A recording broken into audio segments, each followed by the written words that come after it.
Teman-teman semuanya, saya senang sekali bisa ada di sini terkhusus untuk pelayanan sekolah minggu. Saya tuh sebenarnya dulunya tuh saya sebenarnya tuh guru sekolah minggu. Saya menjadi guru sekolah minggu tuh lebih dari 20 tahun saat itu ya. Karena saya sejak dari SMP saya sudah direkrut untuk menjadi pendamping guru sekolah minggu. Terus SMA saya sudah menjadi guru sekolah minggu. Terus sampai mahasiswa saya juga mengajar.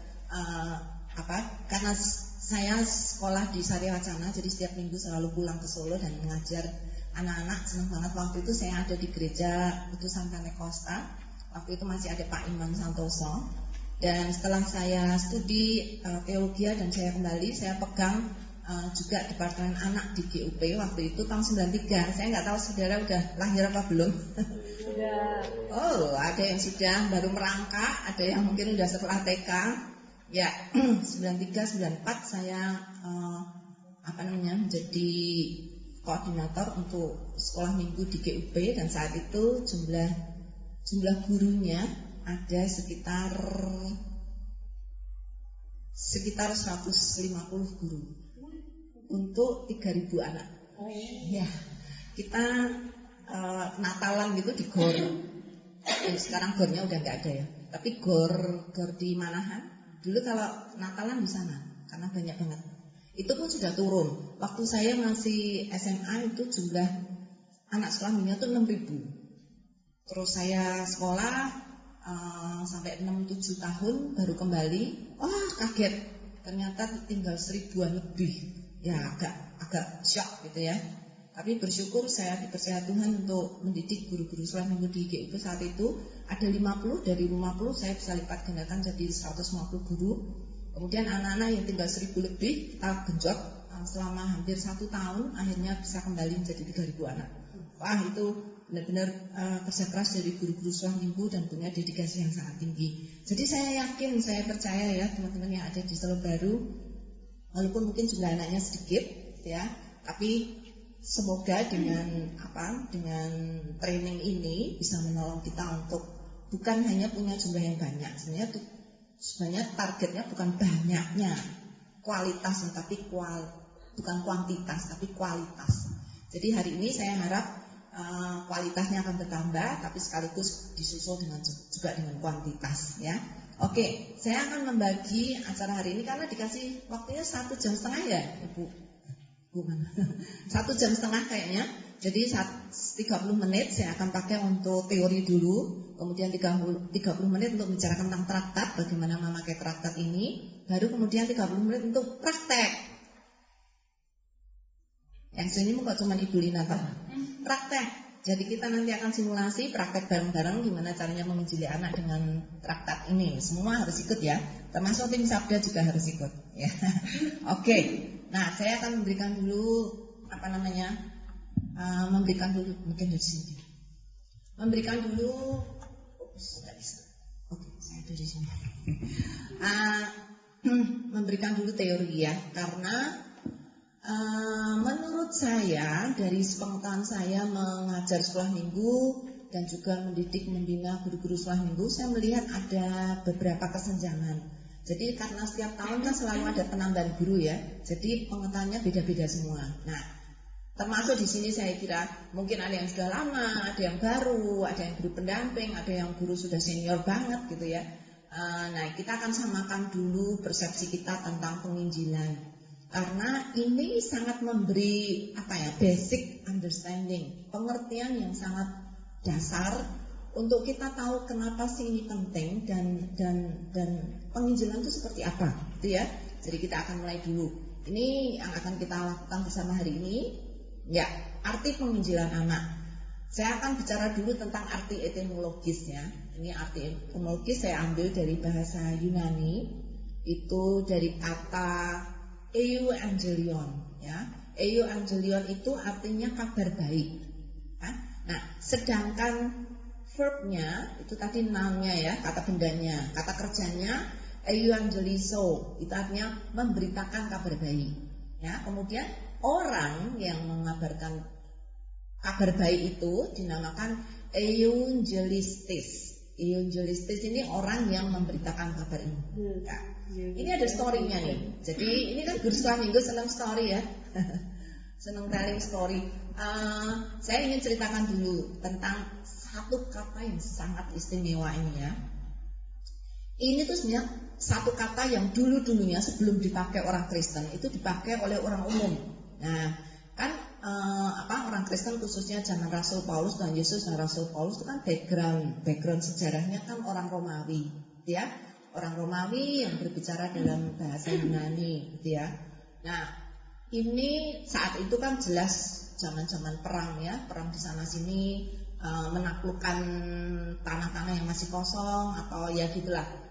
Peperangan karena orang Roma kan getol sekali berperang. Kira-kira kenapa nih? Karena ingin menaklukkan seluruh dunia. Wah, target mereka tuh bukan negara kecil-kecil. Seluruh dunia mau ditaklukkan oleh orang Romawi. Sehingga mereka itu dari satu tempat ke tempat lain tuh berperang mengalahkan tempat-tempat yang negara-negara atau kelompok-kelompok masyarakat yang kecil-kecil untuk takluk kepada orang Romawi, sehingga di bawah penguasa Romawi, sehingga mereka tuh memberikan upeti kepada orang Romawi, dan orang Romawi bisa mengambil seluruh menjarah seluruh hasil bumi dan apapun yang dikerjakan oleh orang-orang yang ditaklukkan itu gitu ya. Nah mereka walaupun bangsa Romawi ini itu sebenarnya lumayan besar, tapi besarnya itu karena jajahannya tuh banyak gitu ya. Nah mereka tuh sering berperang sana kesini. Nah ketika mereka berperang, biasanya kan kalau berperang kayak di sini ya, saudara tahu nggak sejarah alun-alun keraton itu? Keraton bagian belakang tuh sebenarnya kan tempat killing field atau tempat perang. Sehingga alun-alun selatan bukan utara ya. Yang utara itu biasanya tempat untuk raja bertemu dengan dengan rakyat. Tapi yang di belakang itu tempat berperang gitu ya. Makanya saudara lihat ada meriam di sana, ya itu.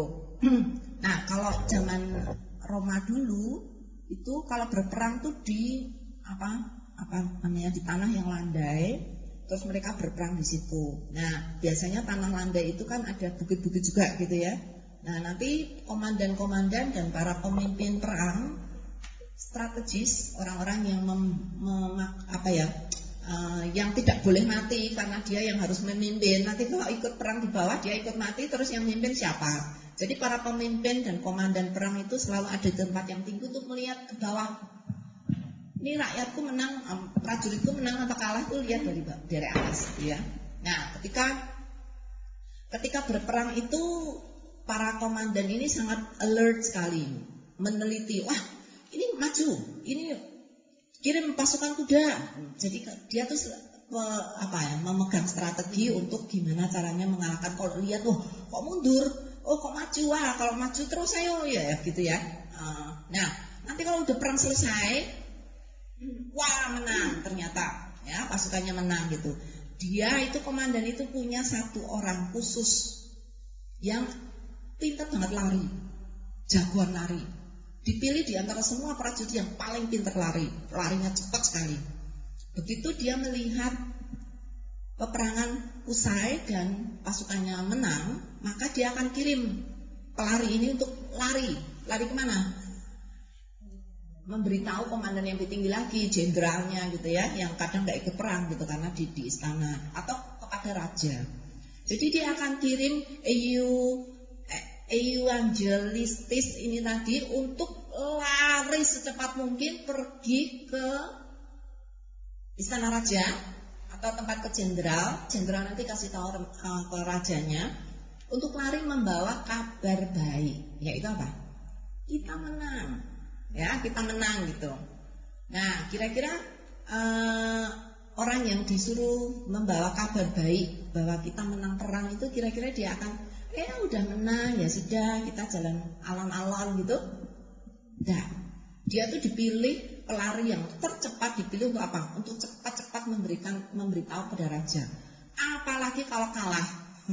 Kalau kalah lebih lagi, dia harus cepat lari, entah raja akan memberikan pasukan yang baru atau entah memberi strategi yang baru atau apa, dia harus memberitahu gitu ya. Jadi baik kabar baik atau kabar buruk akan dibawa oleh dia, pembawa kabar ini, untuk lari secepat mungkin pergi ke istana untuk memberitahukan apa yang terjadi, ya.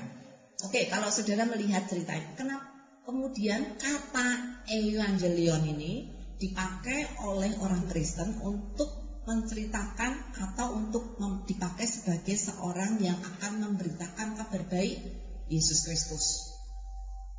Kira-kira saudara nangkep relasinya? Oke, sekarang apa yang saudara pelajari dari hal ini? Apa yang saudara pelajari dari orang yang tukang lari membawa kabar baik? Ada hikmat yang saudara dapat dari kisah ini? Ada moral story-nya dari cerita ini? Ayo. Gak ada yang salah. Try. Coba aja. Ayo. Siap sedia. Dia begitu dikirim, nggak lihat ABC lagi, dia akan lari sekencang mungkin pergi ke istana raja untuk memberitakan tentang kabar yang dibawa. Apalagi? Siap sedia.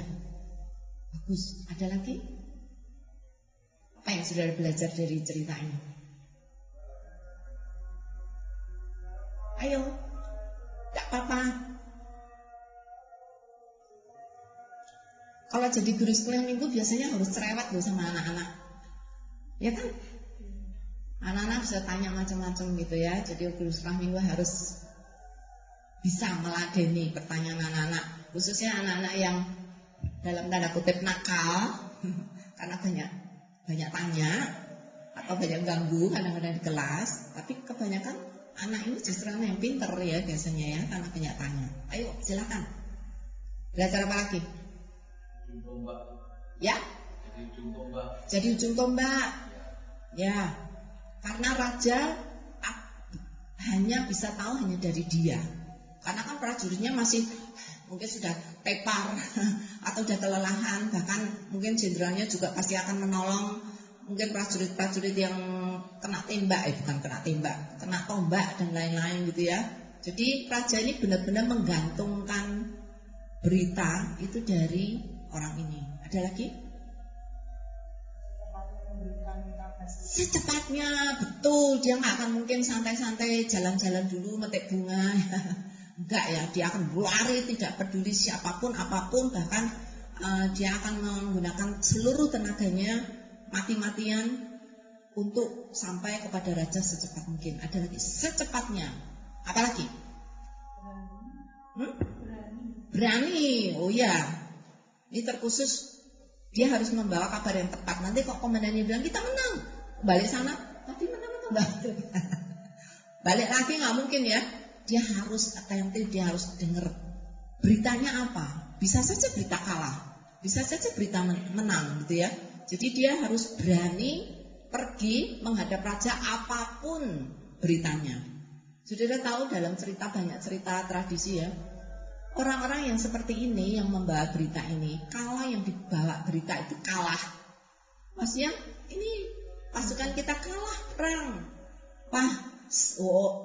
walaupun lemes dia tetap harus pergi secepat mungkin memberitakan itu ke raja kan. Dia harus berani menanggung resiko membawa kabar buruk, karena kalau rajanya emosional, mungkin pembawa beritanya akan bunuh sama dia karena membawa kabar buruk. Ya, dia benar-benar harus berani totoan nyawa gitu ya untuk memberikan berita apapun yang dia bawa. Oke, nah ini yang kita pelajari ya. Pertama, urgency. Orang yang membawa berita ini itu harus pergi saat itu juga, tidak mungkin bisa ditunda. Saat itu juga. Dia nggak, nanti aja kalau raja sudah bangun atau apa, enggak, harus saat itu juga, tidak boleh ditunda, harus pergi sekarang. Yang kedua, kecepatan tadi ya, dia harus membawa berita itu dan harus disampaikan secepat mungkin, sekilat mungkin, seefisien mungkin bagaimana dia bisa pergi memberitakan kabar ini. Dan yang ketiga, ketepatan. Berita itu harus disampaikan dengan tepat, seperti apa yang diminta atau seperti sesuai dengan kondisi keadaan. Kalau menang dia harus bilang menang, kalau kalah Dia harus bilang kalah. Nggak bisa dia bilang, kayaknya mungkin menang. Kira-kira raja gimana? Wah, bisa emosi banget gitu ya. Dia harus memberikan berita dengan tepat dan tidak boleh ragu-ragu dan harus jelas dia memberikan berita.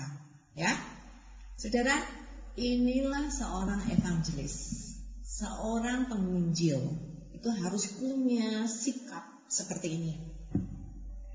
Membawa kabar baik. Yang kita bawa kabar baik, kabar apa? Kabar bahwa Yesus sudah menang di dalam peperangan dengan maut. Yesus sudah menang di dalam peperangan dengan setan dan kuasa kematian, dan dia sudah bangkit. Dan ketika bangkit, saat itu juga kita harus memberitakan Yesus sudah bangkit. Saudara lihat cerita di Alkitab ketika murid-murid Tuhan Yesus ketemu dengan malaikat, dan malaikat bilang di kubur yang kosong, Yesus sudah bangkit. Kira-kira murid-muridnya, oh ya toh, terus ngobrol di situ? Enggak. Di Alkitab dikatakan dengan segera murid-murid itu lari kembali kepada murid-murid yang lain. Sikap seperti itulah yang diharapkan oleh sebagai seorang penginjil. Dan seorang penginjil harus dengan cepat memberitakan itu. Kadang kita hanya diberi Tuhan waktu 5 menit ketemu dengan orang ini. Habis itu kita selamanya mungkin tidak ketemu lagi. Apakah kita akan menggunakan waktu 5 menit itu dengan baik? Ataukah nanti aja, nanti tak cari orangnya? Belum tentu saudara akan ketemu lagi selama hidup saudara dengan orang ini. Kalau saudara diberikan kesempatan oleh Tuhan untuk memberitakan Injil, lakukan saat itu juga. Karena kadang kesempatan tidak akan terulang lagi. Saat itu juga saudara kasih kabar, saat itu juga saudara bisa memberitakan apa yang perlu untuk dia ketahui. Dan yang ketiga, saudara harus memberikan kabar yang tepat. Nah ini, kita akan bicara banyak tentang ini ya. Ada banyak guru sekolah minggu, termasuk juga bahkan jemaat pada umumnya, itu ketika diberi kesempatan oleh Tuhan untuk memberitakan Injil, dia nggak siap. Berita apa yang saya ngomong ke orang ini ya? Taunya cuman, yuk pergi ke gereja sama saya, atau pergi ke gereja saya untuk mendengarkan firman Tuhan. Kebanyakan orang tidak akan langsung mau untuk masuk pergi ke gereja kalau dia belum kenal atau belum tahu siapakah atau apakah kekristenan itu, siapakah Tuhan itu, gitu ya. Jadi nggak mungkin kita akan tidak siap itu tadi ya, harus siap dengan berita yang kita bawa. Nah ini, saya memberikan pertanyaan untuk saudara evaluasi diri. Apakah ketika saudara melayani Tuhan, apakah saudara tahu kabar baik itu? Kalau tahu, apakah saudara akan menunda untuk memberitakannya kepada orang lain? Kedua, apakah ketika kesempatan datang, apakah kita dengan cepat mau menggunakannya untuk memberitakan kabar baik itu? Dan yang ketiga, apakah saudara tahu berita apa yang saudara harus kasih ke dia? Ini sangat penting, karena kalau saudara tidak memberitahukan kabar yang tepat kepada orang ini, bisa saja orang ini tersesat. Saudara, ada banyak di sana ya, mungkin nggak di sini. Ada banyak orang, ikut Tuhan, ayo percaya sama Tuhan Yesus. Ikut Tuhan Yesus tuh nanti kamu akan diberkati, kamu tidak akan pernah sakit, kamu akan selalu diberi bahagia, ada berkat akan melimpah ke kamu nggak akan mendapat masalah. Saudara pernah mendengar berita seperti itu? Banyak. Itu berita yang tepat atau tidak tepat? Berita baik sih, ya nggak? Semua orang senang dengar kayak gitu. Tapi itu bukan berita yang sesungguhnya. Itu bukan berita Injil yang Tuhan berikan. Nah, kita akan bicara lebih banyak nanti tentang berita Injil ya. Jadi kalau saya boleh memberikan definisi atau pengertian tentang penginjilan, penginjilan adalah tindakan memberitakan kabar baik. Kabar baiknya itu bukan kabar baik yang tadi ya, banyak berkat, tidak akan sakit, semua akan disembuhkan, pasti sembuh, pasti kaya gitu. Enggak, tapi kabar baik Yesus Kristus. Ya, supaya kita nggak salah. Terus memberitakannya dengan apa? Dengan tepat, dengan jelas, tidak ragu-ragu, tidak ambigu. Orang nanti setelah mendengar berita dari kita, oh tak pikir kamu kemarin bilang kalau ikut Yesus tuh gini-gini. Itu kan berarti saudara tidak memberitakan dengan jelas ya. Nah, kalau jelas dia tidak akan salah mengerti apa yang saudara berikan. Supaya apa? Supaya penerima itu memberikan respons. Nah ini kadang-kadang kita lupa ya. Kita udah memberitahukan terus takut nanti orang itu menolak. Terus saudara ya wis lah terserah dia. Ya nanti terserah Tuhan. Gitu ya. Padahal sebenarnya di dalam penginjilan tuh penginjilan yang bertanggung jawab. Saudara harus mendengar respons orang yang bersangkutan. Entah itu responsnya negatif atau positif tidak masalah. Tetapi saudara tahu setelah saudara beritakan tuh orang itu gimana. Oh nanti aku dulu ya, aku mikir dulu. Tidak apa-apa, tapi saudara kan tahu. Saudara tidak ambigu. Saudara tidak mengira-ngira. Terus mungkin gitu ya. Enggak. Saudara, oh orang itu masih bergumul. Oh orang itu langsung terima Yesus. Oh orang itu masih perlu di follow up. Jelas ya. Jadi respon itu menjadi bagian yang sangat penting di dalam penginjilan. Jangan dibiarkan gantung. Itu sangat penting banget ya. Kita akan lihat lagi. Oke, jadi kalau saya singkat dengan poin-poin penginjilan adalah tindakan memberitakan. Saudara bukan duduk diam dan tutup mulut 1000 bahasa, nggak bisa. Saudara memberitakan itu artinya saudara harus ngomong, saudara harus keluar kata-kata saudara atau tindakan saudara, ya. Apa yang saudara beritakan kepada mereka? Kabar baik Yesus Kristus. Itu yang saudara, nanti kita akan bicara lebih banyak. Saudara harus memberikan itu dengan tepat. Tepat kadang-kadang juga tepat waktu ya. Kadang orang ini lagi kesusahan, misalnya ada keluarga yang meninggal, saudara langsung injili saat itu juga dan memaksa dia untuk terima Yesus. Ya mungkin timingnya nggak tepat. Saudara harus punya bijaksana Tuhan, harus tepat ya, tepat waktu dan juga tepat sasaran. Kemudian saudara harus jelas memberitakannya, jangan ambigu. Yang saudara beritakan itu apa? Sebenarnya kamu tuh mau ngomong apa sih gitu ya? Aku disuruh ke gerejamu atau aku disuruh apa gitu ya? Itu kalau saudara memberitakan Injil harus jelas saudara maunya apa terhadap orang ini, gitu ya. Kemudian saudara menunggu respons, jangan biarkan gantung. Kira-kira saudara pasti saudara sudah berdoa dulu ya ketika saudara menginjili. Nah, ketika saudara menginjili saudara berdoa Tuhan berbicara dalam hati dia gitu ya. Dan kalau responsnya memang dia masih menunggu atau dia belum siap, tidak apa-apa. Saudara lebih baik tahu tidak siap daripada saudara nggak tahu. Boh tuh tadi gimana orangnya cuman menang baik kok. Itu saudara berarti belum tuntas memberitakan Injil kepada dia, ya. Oke. Nah, sekarang kita akan membicarakan bagian yang sangat penting banget ini. Isi beritanya apa? Ya. Di dalam penginjilan kita nggak bisa cerita panjang lebar seperti khotbah 2 jam. Sering kadang saudara cuma dikasih waktu Tuhan 5 menit untuk ketemu orang itu. Kadang saudara dikasih 10 menit, kadang dikasih 1 jam, puji Tuhan, ya. Tapi berapapun saudara harus siap dengan isi berita yang pendek, padat, berisi dan beresensi. Artinya ada isinya, bukan cuma pendek terus saudara nggak jelas, ya. Pendek tapi ada isinya padat. Yang pertama, saudara akan menceritakan siapakah Allah, ya. Siapa Allah? Kalau orang itu nggak tahu siapa Allah, saudara mau kasih kabar baik, sih nggak cerita itu sopo toh gitu ya, nggak ngerti. Kita harus jelas, ya. Allah yang kita perkenalkan kepada mereka itu siapa? Allah yang kita perkenalkan adalah Allah yang menciptakan alam semesta ini, Allah yang menciptakan dunia ini, Allah yang memelihara semua ciptaannya. Dialah Allah, bukan Allah kecil. Oh dia apa namanya? Allah yang lokal. Artinya dia cuman bergerak di gereja saja sih. Tuhanku tuh Tuhan yang baik, tapi cuma di gereja, enggak kan?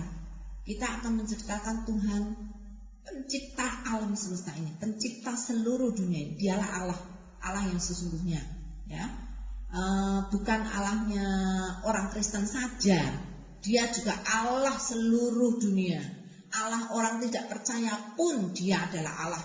Dia yang menciptakan semua, baik orang Kristen, bukan orang Kristen, baik orang yang ada di negara manapun, itu Tuhan di atas segala tuan yang ada di dunia ini, ya. Itu penting. Saudara harus memperkenalkan Tuhan yang seperti apa pada orang ini. Bukan Tuhan yang kecil, tapi Tuhan yang besar, pencipta alam semesta. Itu poin yang pertama. Kedua, ceritakan siapakah manusia. Ya, manusia itu adalah manusia yang sudah jatuh ke dalam dosa. Ketika lahir, kita semuanya sudah ada di dalam dosa. Kita bukan seperti pengertian orang agama lain ya, yang mengatakan tabula rasa. Orang bayi yang lahir itu masih seperti putih bersih, tidak ada cacat celah di dalamnya, tapi kemudian tercemar oleh orang-orang di sekitarnya, oleh pendidikan, oleh keluarga. Enggak ya. Kita orang Kristen tidak percaya seperti itu. Ketika you lahir ceprot, itu saudara sudah membawa dosa. Dosa keturunan yang diberikan oleh Adam dan Hawa pada kita, itu kita. Jadi kita harus memberitakan dengan jelas siapa manusia. Kita itu orang yang berdosa. Ya, kita itu orang yang sudah terlahir tercemar. Dan akibat dari dosa itu kita manusia, semua manusia yang sudah berdosa akan dihukum oleh Tuhan. Nah, ada orang, mosok penginjilan kok langsung cerita kalau kita akan dihukum oleh Tuhan. Kalau saudara mau cerita enak-enaknya saja, saudara hanya memberitakan separuh kebenaran dari firman Tuhan. Kalau saudara mau memberitakan firman Tuhan seperti apa yang ada Alkitab, dia bukan hanya Allah yang mengasihi, tetapi dia juga Allah yang akan menghukum. Itu. Yang ketiga, Yesus adalah juru selamat. Dia adalah Allah, pencipta seluruh dunia ini, dan dia juga yang menciptakan manusia. Tetapi manusia sudah jatuh ke dalam dosa. Dan ketika manusia jatuh ke dalam dosa, manusia harus menanggung hukuman kekal yang Tuhan sudah jatuhkan pada mereka. Tapi puji Tuhan, Allah sangat mengasihi manusia, sehingga Yesus dikirim oleh Allah untuk datang ke dunia menebus dosa manusia. Dia datang untuk menyelamatkan manusia dari hukuman kekal. Ini komplit nih, saudara. 3 poin ini kalau saudara menginjil orang, harus saudara jelas memberitakannya secara lengkap, bukan separuh-separuh, secara lengkap ya. Kecuali kondisi ya. Nah, kadang baru ngomong poin 1 orangnya sudah harus pergi misalnya, ya nggak apa-apa. Tapi saudara ingat bahwa itu belum komplit. Saudara harus komplitin berita kabar baik saudara pada orang itu. Nah, ini ya.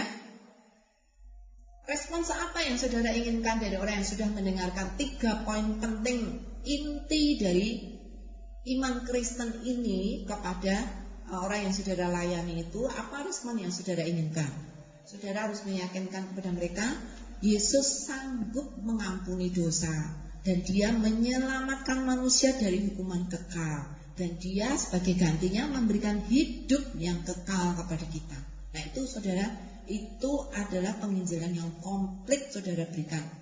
Walaupun mungkin saudara hanya membutuhkan 5 menit ya, tetapi kalau poin-poin ini saudara jelas berikan pada mereka, inilah arti Injil.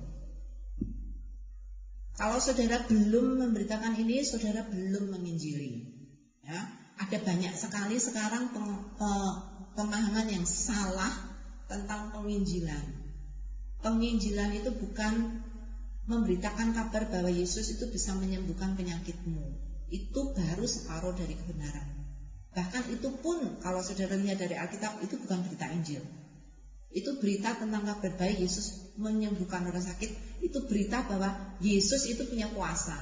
Belum ada hubungannya dengan saudara. Kalau saudara memberitakan Tuhan Yesus bisa menyembuhkan kamu, itu bukan berita Injil. Itu hanya memberitakan bahwa Yesus itu punya kuasa. Sampai di situ saja. Belum sampai menyentuh apapun dalam kebutuhan hidup manusia di dalam penginjilan, ya. Oke. Jadi saudara, ini ya, berita yang tadi, inti berita yang saya berikan pada 3 hal ini tadi, saudara bisa personalisasikan dengan cara Allah pencipta bukan hanya pencipta alam semesta, dia juga yang menciptakan kamu, menciptakan ayah ibumu, menciptakan adikmu. menciptakan siapa saja yang ada di sini. Bukan hanya tanaman yang ada di hutan, tapi juga tanaman yang ada di halaman rumahmu. Tuhan itu pencipta semuanya. Ini untuk direlatekan dengan dia ya. Kalau dia anak kecil kadang kan belum punya kemampuan berpikir secara abstrak yang besar. Jadi harus direlatekan dengan dirinya sendiri. Kamu tahu itu anjing kamu itu Tuhan juga yang menciptakan. Kamu tahu pohon besar yang ada di rumah nenek itu juga Tuhan yang menciptakan. Semua pohon yang ada di dunia ini Tuhan yang menciptakan. Semua binatang yang ada di dunia ini Tuhan yang menciptakan. Jadi menurut kami Tuhan itu punya kuasa enggak? Oh ya, Tuhan punya kuasa, dia yang menciptakan semuanya, ya. Relate ke dia. Jadi untuk ngetes ya, anak itu tahu apa tidak konsep yang saudara berikan, tanya. Jadi adikmu itu siapa yang menciptakan? Jadi gajah yang kemarin kita lihat di safari itu siapa yang menciptakan? Tuhan. Kalau dia sudah menjawab itu, dia sudah bisa mengsintesiskan informasi, bukan hanya kata Ibu Yulia, tapi aku juga tahu, gitu ya.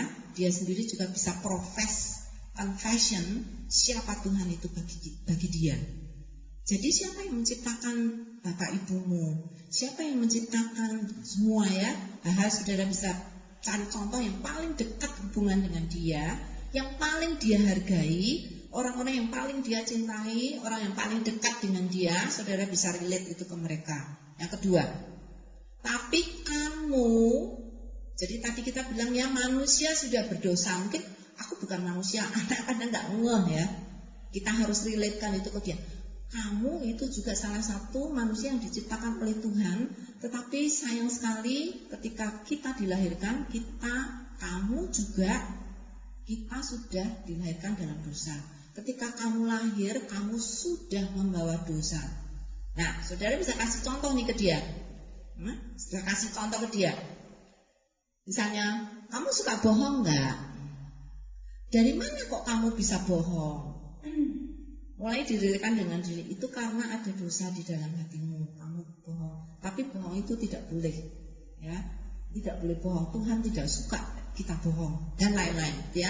Nah, kita bisa mulai memberikan konsep kepada dia tentang dosa dan hukuman. Setiap orang yang berbuat dosa pasti akan dihukum. Nah, saudara bisa, kalau misalnya kamu ada polisi ini lampu merah, terus kamu tetap aja melanggar, harusnya tidak boleh jalan. Atau kalau mereka kan anak kecil ya, misalnya papamu naik mobil, naik motor, terus lampu merah, kamu melanggar, terus ada polisi di situ. Kira-kira papa kamu akan dihukum nggak? Papa kamu akan dimarahin polisi nggak? Berarti ya, itu merelatekan kepada mereka bahwa setiap dosa itu ada konsekuensinya. Setiap dosa itu pasti akan dihukum. Ya, ya, saudara pasti harus memilih contoh-contoh yang ringan yang anak tahu ya, bukan yang misalnya orang Rusia itu perang mengalahkan Ukraina sebenarnya anak nggak ngerti gitu ya. Cari contoh yang relate dengan mereka gitu ya. Misalnya kamu di sekolah terus kamu nyontek, terus ketahuan guru, kamu dihukum nggak sama guru? Pasti. Cuman nggak tahu ya kalau sekarang ini nggak dihukum. Asal nggak ketahuan nggak dihukum. Ya. Harus memberikan penjelasan pada anak dengan tegas ya. Bukan, iya sih kalau nggak ketahuan ya jangan ikut-ikut gitu ya. Kalau ketahuan harus dihukum. Ya, harus dihukum. Oke, itu bagian yang kedua. Bagian yang ketiga, Yesus datang untuk apa? Untuk siapa? Yesus datang untuk menebus dosa. Dosa siapa? Kalau kita nggak relatekan dengan dia secara personal, dia pikir ya Tuhan mengampuni dosa orang-orang itu, tapi aku kayaknya Tuhan gak ampuni. Mungkin dia akan punya kekecualian karena dia tahu konsekuensi kejelekan atau kejahatan yang dia lakukan gitu ya. Oke, jadi relatekan ke dia. Tuhan datang untuk kita semuanya, termasuk untuk kamu dan untuk saya. Tuhan datang untuk semua orang yang mau percaya kepadanya gitu ya. Jadi kita harus punya cara untuk merelate itu kepada anak-anak ya. Tuhan datang untuk apa? Untuk menyelamatkan kita. Tuhan datang untuk menebus dosa-dosa kita itu Tuhan tidak sukai. Tetapi Tuhan ingin kita lepas dari dosa. Sehingga Tuhan datang ke dunia untuk menebus dosa. Nah ini saudara jangan pergi terlalu detail ya. Nanti kalau udah terlalu detail saudara menjebak diri sendiri harus menceritakan hal yang anak itu sebenarnya belum ngerti. Cukup sederhana, cukup to the point, tetapi cukup jelas. Ya, tidak harus terlalu detail. Oke. Nah sekarang apa respon yang saudara harapkan dari anak-anak yang sudah mendengar ini? Ya, Tuhan tuh pencipta alam semesta, Tuhan tuh pencipta kamu dan kita semuanya. Tetapi ketika kita dilahirkan, kita itu sudah membawa dosa. Tuhan sangat sedih dengan dosa-dosa yang kita lakukan. Tuhan itu dari surga bisa melihat semua dosa yang dilakukan oleh manusia. Jangan kira Tuhan nggak tahu gitu ya. Tuhan tuh tahu untuk semua dosa yang kita lakukan. Tetapi Tuhan sangat mengasihi manusia. Tuhan ingin manusia dilepaskan dari kuasa dosa itu. Tuhan akan membebaskan kita kalau kita percaya kepada Yesus Kristus. Karena Yesus Kristus dikirim oleh Allah di surga untuk menebus dosa manusia. Dan Tuhan akan menyelamatkan kita dari hukuman yang seharusnya kita tanggung. Tuhan sendiri yang menggantikan kita menerima hukuman itu supaya kita dibebaskan dari dosa itu. Nah sekarang mau nggak kamu menerima Yesus Kristus? Tuhan Yesus mau menyelamatkan kamu. Tuhan Yesus ingin dosa-dosamu diampuni. Mau nggak kamu terima Yesus? Ya? Nah, kalau saudara sudah sampai di sini, harapannya anak itu bisa menjawab. Paling tidak. Nah, cuma nanti ada beberapa catatan ya harus saya kasih. Ini idealnya saudara sampaikan satu kali, anak-anak tahu, mengerti, dan dia terima Yesus. Idealnya sampai di situ. Tapi dalam fakta itu tidak semudah itu. Ya, tidak semudah itu. Nah, kita akan bicara lagi lebih jauh. Oke. Nah, saya ingin menyampaikan itu tadi berita Injil sesuai dengan apa yang Alkitab berikan kepada kita. Tapi ada banyak yang mulai diselewengkan dan saudara mungkin melihat banyak hal. Pertama, membagikan kesaksian pribadi. Banyak orang pikir kalau saya memberitakan kesaksian, oh kemarin dulu aku tuh sakit, terus aku berdoa Tuhan sembuhkan aku, itu berita Injil. Bukan. Itu bukan berita Injil. Itu berita tentang bagaimana hidup saudara dipelihara oleh Tuhan dan diberkati oleh Tuhan dan disembuhkan oleh Tuhan dan lain-lain. Tapi itu bukan berita Injil. Saudara belum mengatakan bahwa Yesus menggantikan kita, bahwa dosa kita itu akan dihukum. Itu saudara belum ngomong apapun tentang. Jadi kesaksian pribadi itu tidak menggantikan berita inti Injil yang harus disampaikan kepada anak-anak. Ini menceritakan tentang bagaimana hidup Kristen saudara berbuah. Saudara mengenal Tuhan sehingga ketika saudara sakit Tuhan sembuhkan. Ya, saudara baru menceritakan mungkin poin pertama, Tuhan berkuasa. Tok. Tentang dosa, tentang Yesus menyelamatkan belum nyampe ke situ. Itu berita Injil yang belum penuh, artinya belum lengkap, dan itu bukan berita Injil yang seutuhnya. Itu ya. Oke, yang kedua, memberi pembelaan iman Kristen. Orang Kristen itu gini-gini loh. Orang Kristen itu saudara tahu apologetika ya. Apologetika di satu sisi, bukan seluruh sisi ya, satu sisi itu juga belum penginjilan.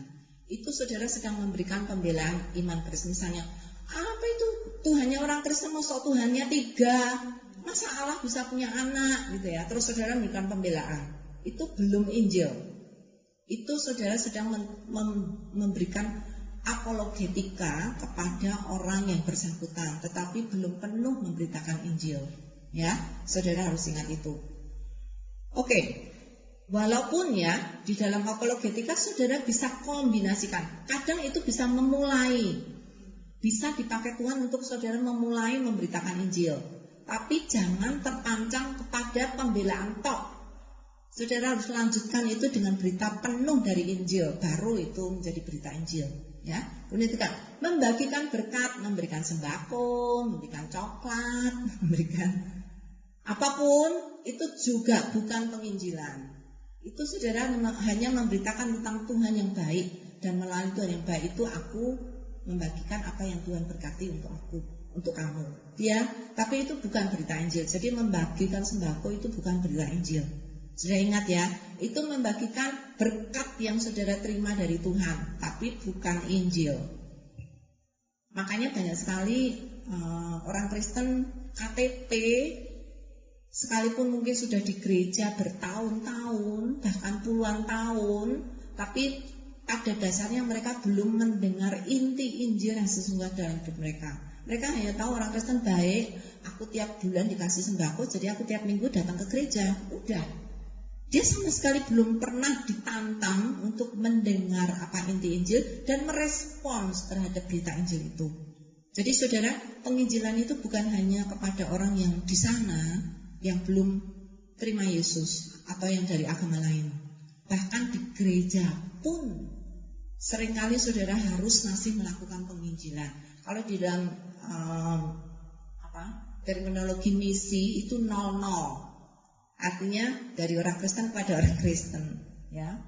Jadi belum sampai kepada orang yang belum mendengar Injil. Mereka sudah, tetapi tidak pernah ditantang atau tidak pernah mendengar berita Injil yang sesungguhnya atau yang sepenuhnya. Kadang bahkan karena peer pressure ya, anak-anak remaja, kadang mereka pergi ke gereja, rajin ke gereja karena temannya di situ. Saudara mungkin bisa kaget loh, berapa banyak dari anak-anak remaja atau bahkan jemaat lah secara umum itu sebenarnya belum pernah mendengar Injil secara sungguh. Belum pernah ditantang untuk mengerti bagian-bagian Injil yang penting ini, sehingga mereka datang ke gereja ya karena udah lahir Kristen. Karena saya ikut teman-teman dan di gereja temannya baik-baik gitu ya.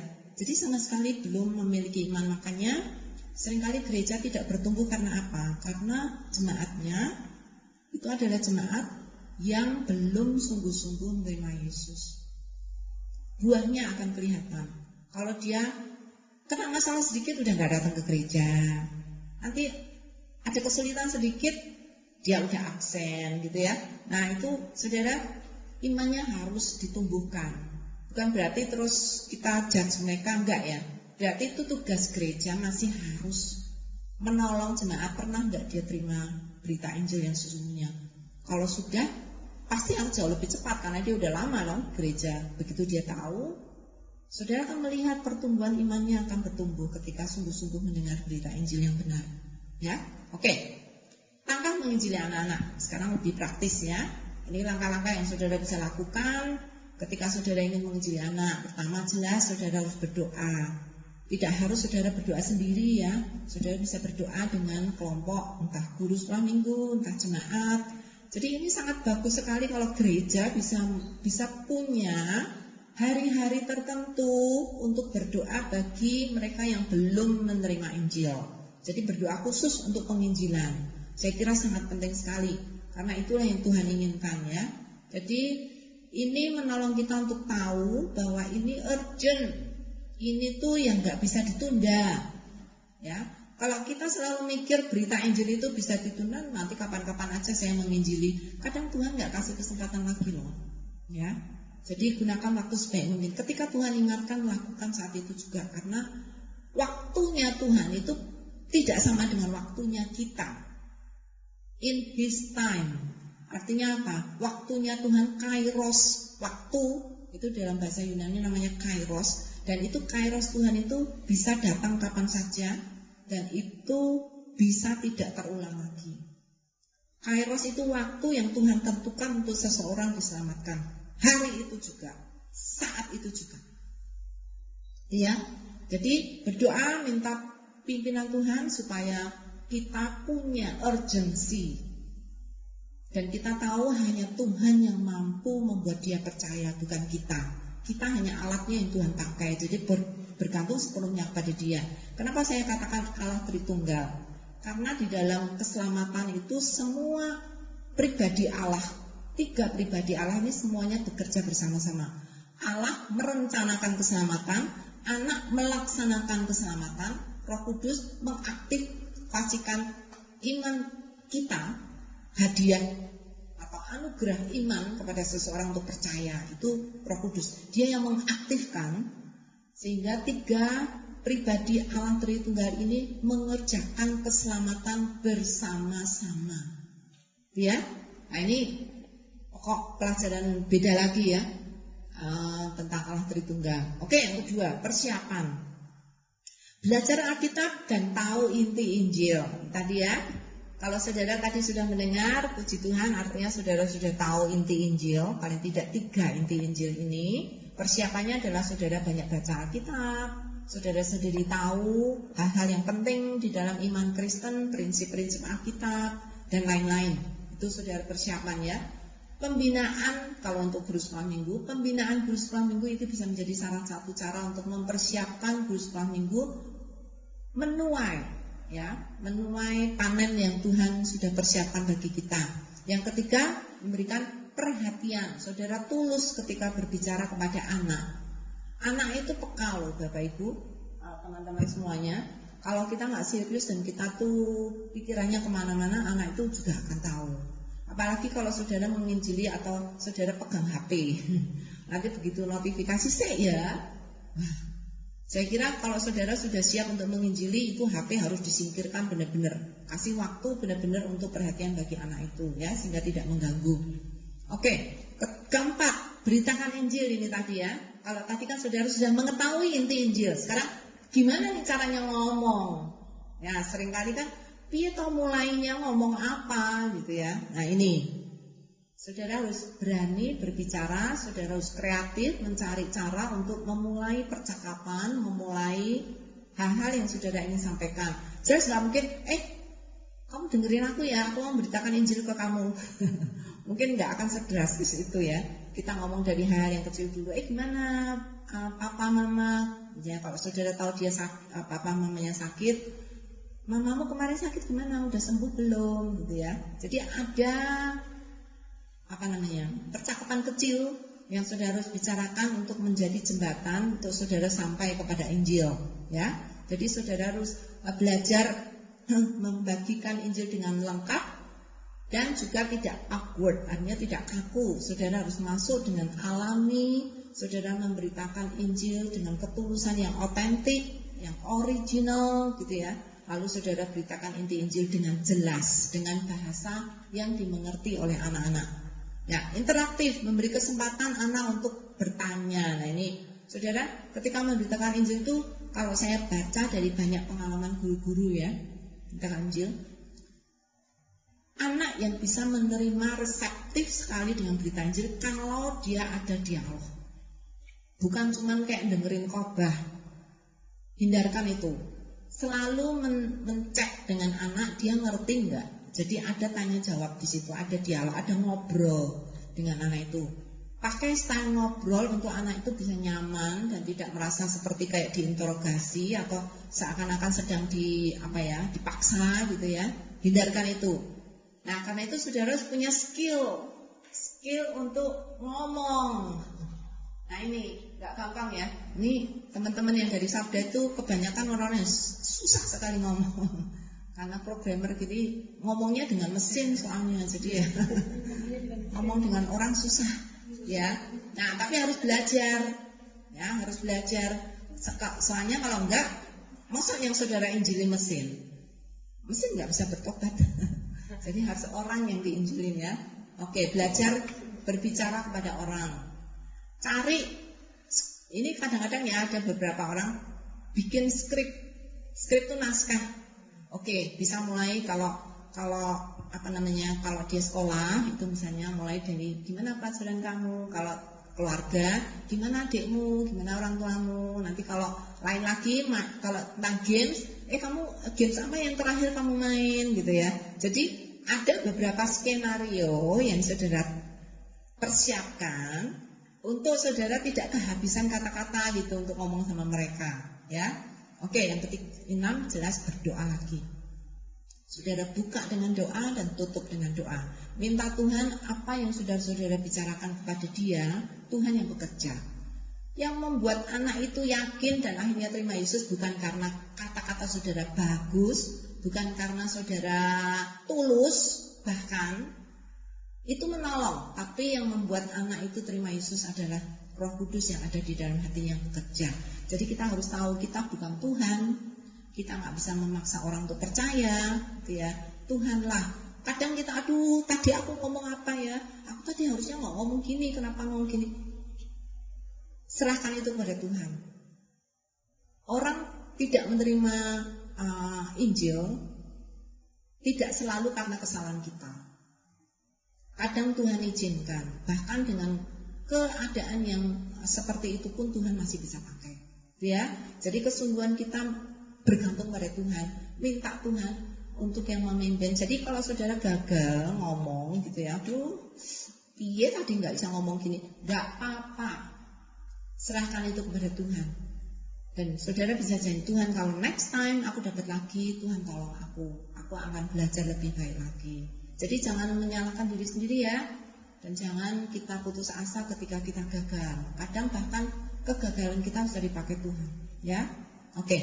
Jadi saudara berdoa supaya anak itu berespons. Respons bukan karena kebaikan saudara, tapi berespons karena Roh Kudus yang bekerja di dalam hatinya, ya, sehingga orang itu benar-benar akan mengalami pertobatan yang real, pertobatan yang otentik, yang original, tidak dibuat-buat, tidak dipaksa-paksa, bukan karena kita, tetapi karena Tuhan.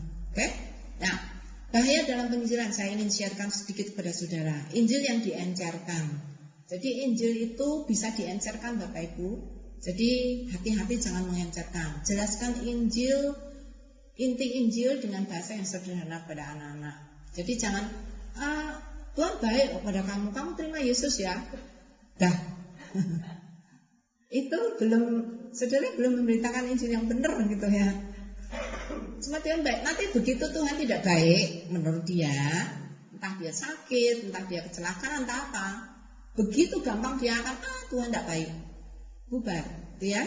Jadi saudara memberikan dasar yang tepat sehingga ketika nanti saatnya Tuhan sungguh memanggil dia sudah siap, ya. Jadi jangan diencerkan. Jangan dianggap remeh gampang karena kan anak belum tahu, anak itu belum bisa mikir, anak tuh jadi nggak usah dikomongnya apa-apa, pokoknya Tuhan menyembuhkan dia percaya sudah. Itu saudara sedang mengencerkan Injil. Saudara juga nanti ya salah satunya tidak boleh meremehkan anak dan saudara menganggap anak tidak bisa mengerti hal-hal rohani. Atau kadang bahkan belum saatnya anak mendengar ini. Saudara bisa terkejut ya. Ada banyak kejutan Tuhan berikan. Anak itu ingat ketika dia masih kecil, ternyata Tuhan sudah lakukan itu sebelum dia bisa menyadari akan imannya, ya. Oke, jadi yang kedua bahayanya, saudara tidak tahu kondisi anak ketika saudara menginjili mereka. Saya kira akan sangat bagus karena ini guru sekolah minggu ya, guru sekolah minggu memang punya tugas untuk mengerti kondisi anak, kadang survei ke rumah anak. Dulu waktu kami menjadi guru sekolah minggu itu lakukan. Setiap minggu selalu ada 1 atau 2 anak yang kita kunjungi rumahnya untuk paling tidak kenalan dengan orang tuanya, benar-benar tahu kondisinya. Saudara, ada banyak sekali penginjilan yang seringkali kita lakukan dengan tidak bertanggung jawab. Nah, saudara mungkin pernah ya membaca buku tentang hati Bapa, ya. Nah, ketika menginjili Tuhan Allah itu Bapakmu seperti Bapakmu itu loh. Mereka Bapakmu itu kan pasti baik sama anak-anaknya. Belum tentu loh. Kalau anak itu mengalami KDRT di rumah, dia tidak akan pernah punya pikiran bahwa Bapak itu baik. Apalagi kalau dia melihat bapaknya suka menyakiti ibunya, entah dipukul, entah dilempar piring, entah apa gitu ya. Kalau saudara kata, kamu ingat tak bapakmu itu selalu baik. Ini juga Bapak di surga juga baik. Dia seperti bumi dengan langit. Bapakku mah enggak baik. Aku kalau suruh mikir Allah seperti bapakku enggak. Aku enggak mau terima Allah. Ya, karena dia punya pikiran yang berbeda. Saudara harus tahu kondisi dia. Kalau dia dalam keluarga yang baik, maksudnya dalam kondisi normal, saya yakin semua keluarga ada masalah. Ya enggak ada keluarga yang sempurna ya. Tetapi paling tidak kalau saudara tahu, mungkin kata-kata ini itu akan membangkitkan emosi marah dia. Kalau ini mungkin itu tidak baik untuk memulai. harus mulai dengan hal yang netral yang mungkin dia merasa nyaman gitu ya. Jadi mengerti kondisi anak akan jauh lebih baik. Walaupun tidak jaminan, tapi akan lebih baik daripada tidak tahu sama sekali. Apalagi kalau itu anak sekolah minggu saudara, ya. Ada beberapa orang yang setelah mendengar pemberitaan Injil yang benar, itu dia ngecek loh seluruh anak-anak sekolah minggu dites satu persatu. Kamu tuh benar-benar sudah mendengar Injil atau tidak? Jadi dia lakukan itu secara rutin. Setiap minggu dia akan ketemu satu anak secara pribadi dan ketemu dan tanya hal ini. Dan itu akan sangat menolong ya. Oke, respon dia terlalu cepat ya. Anak mengerti Injil dengan jelas sebelum ada banyak orang berpikir kalau kita memberikan Injil kepada anak karena anak gak ngerti gitu ya. Jadi yang penting dia sudah jawab ya kok. Ada banyak guru sekolah minggu itu sangat happy dan puas ketika anak menjawab ya aku mau terima Yesus, aku mau mengundang Yesus masuk dalam hatiku. Tapi dia sebenarnya belum pernah mendengar seluruh komplit Injil. Ya, 3 poin Injil yang penting ini belum disampaikan.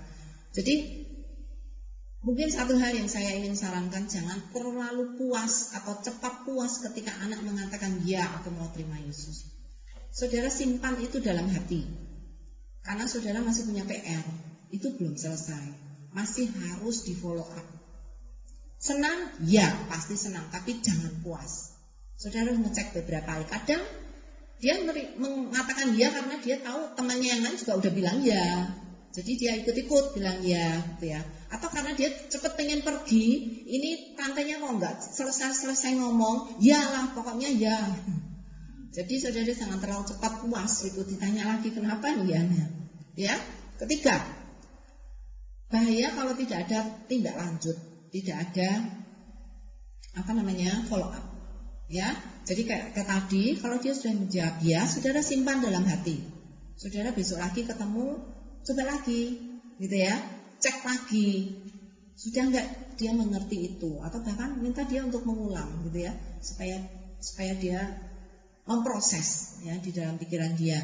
Jadi saudara, penginjilan itu bukan satu kali jalan. Nah ini satu hal yang saya ingin tekankan kepada saudara. Kalau anak kira-kira umur 5 atau umur 7 bahkan ya, sudah mengatakan bahkan sudah berdoa dan mengundang Yesus masuk dalam hatinya, itu belum final. Nanti profession of faith itu benar-benar baru akan dia mengerti ketika remaja. Tapi jangan menunggu sampai remaja. Ini banyak sekali kejadian ya orang tua.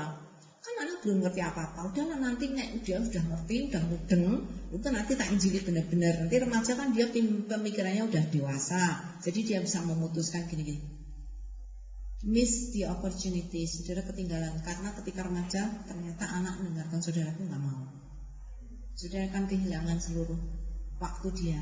Jadi ketika saudara masih anak-anak, berapapun umurnya, 3, 2, bahkan masih kecil pun, saudara harus mulai dari situ. Karena ini bukan satu kali jalan saudara. Nanti kalau udah besar, tes lagi.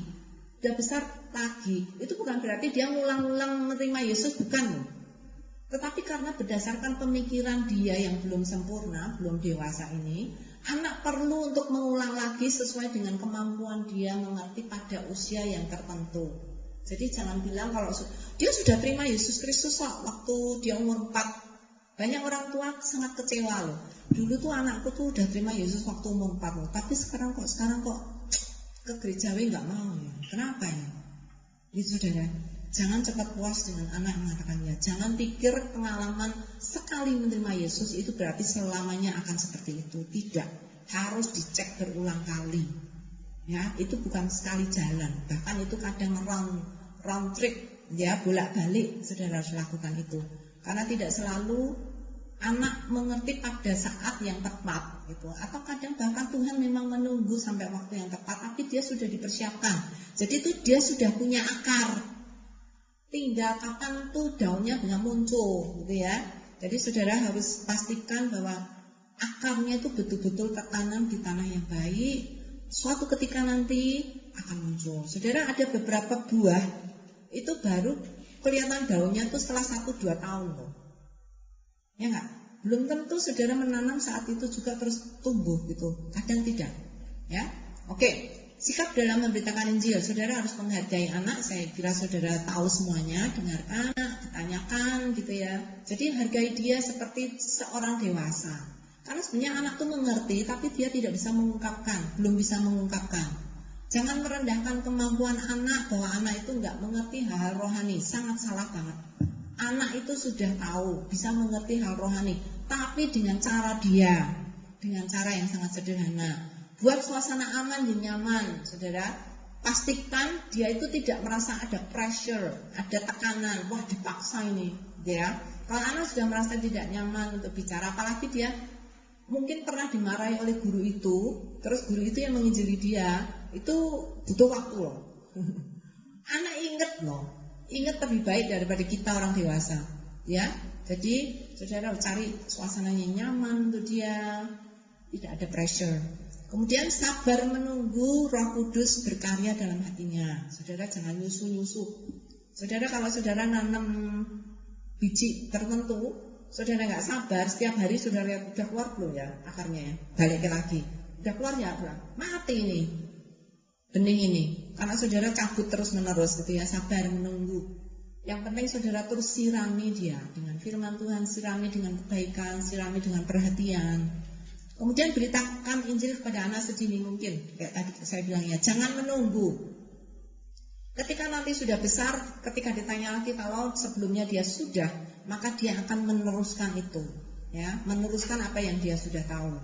Bukan ngulangi, ya. Ketika saudara memberikan pengertian kepada anak kecil, ketika saudara lebih besar memberitahu, itu bukan mengulangi, tapi itu memperdalam lagi apa yang dia sudah tahu. Jadi tidak sia-sia, ya.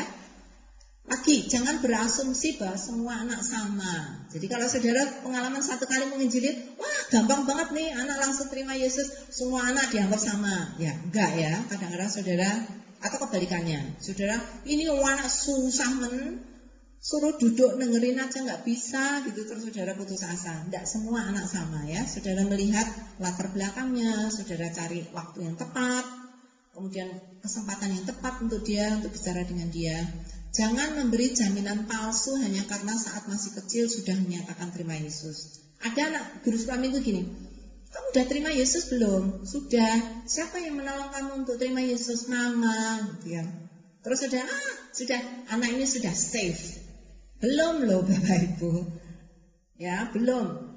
Itu sebabnya di dalam gereja itu banyak sekali sekolah minggu dia hadir dan dia rajin sekolah minggu, tapi begitu remaja dia sudah hilang. Karena imannya tidak pernah diperdalam, sehingga dia gampang sekali tergoda. Oke, jangan menakut-nakuti anak untuk menjawab ya. Nah ini banyak guru sekolah minggu mungkin karena nggak sabar ya. Nanti nih kamu nggak terima Yesus, kamu masuk neraka loh. Ayo jawab sekarang. Aduh, itu kalau udah kayak gitu saudara udah salah motivasi ya. Motivasinya cuma supaya dia bilang ya, apapun caranya. Kalau perlu ditakut-takuti, neraka atau enggak? Neraka itu panas banget itu enggak perlu saudara ceritakan neraka kepada anak seperti itu. Nanti malah dia akan trauma ya dengan neraka. Oke. Kreatif untuk ngobrol. Tadi saya sudah katakan ya, belajar bahasa anak-anak, apa yang diketahui atau yang tidak ketahui. Bahkan kadang ngecek, kamu tahu enggak? Adikmu itu sakit apa sih gitu. Kalau dia nggak bisa jelasin, oh berarti dia nggak ngerti ya. Jadi saudara harus sering-sering ngecek dengan memberi pertanyaan. Saudara, teori Socrates itu adalah teori bertanya.